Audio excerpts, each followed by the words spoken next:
कुछ नपुंसक ऐसे हैं जो माता के गर्भ से ऐसे जन्मे, कुछ को मनुष्यों ने बनाया और कुछ ने अपने आप को परमेश्वर के राज्य के लिए नपुंसक बनाया। नपुंसक मतलब जो अपने जैसा पैदा नहीं कर सकता। इसका मतलब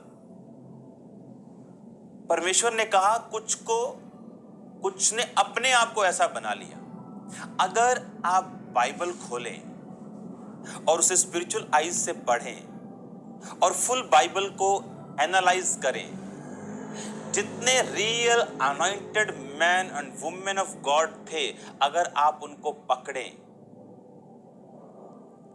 तो आप इस बात को पाएंगे कि वो सेल्फ डेथ इंसान थे। उनके आंखों में उनके अपने आप के लिए वो सेल्फ डेथ में प्रवेश कर चुके थे।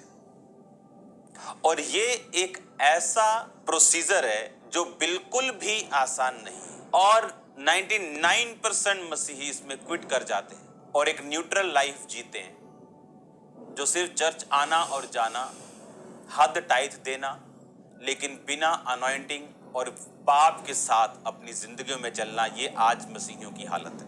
रीजन ये कि सेल्फ डेथ यानी अपना क्रूस उठाकर अपने आप का इनकार करना, ये सबके बस की बात नहीं। सेल्फ डेथ के लिए गॉड कैन यूज एनीथिंग। परमेश्वर कुछ भी यूज कर सकता है सेल्फ डेथ के लिए।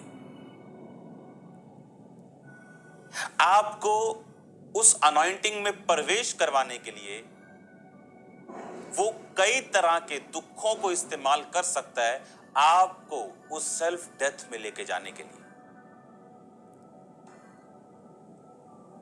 मूसा एक राजकुमार था। 40 साल परमेश्वर ने उससे भेड़ें और बकरियां चराई। सेल्फ डेथ, जिसके पांव के नीचे जूती भी चांदी की थी और डालते भी नौकर थे और लाल कालीन आगे बिछता था और दुनिया के सब तरह की वस्तुएं उसके पास खाने के लिए होती थी। उसको भेड़ें और बकरियां यानी उस टाइम का सबसे मुश्किल काम करने के लिए मिला। ये सेल्फ डेथ थी मूसा के लिए। अगर आप ध्यान से पढ़े दानियेल के बारे में, जो प्रकाशित वाक्य में लिखा वो दानियेल जानता है। वो दानियेल के ऊपर जाहिर किया गया, प्रकाशित वाक्य के ऊपर जो लिखा हुआ। पुराने नियम के एक जन को जाहिर किया गया, नए नियम के बाद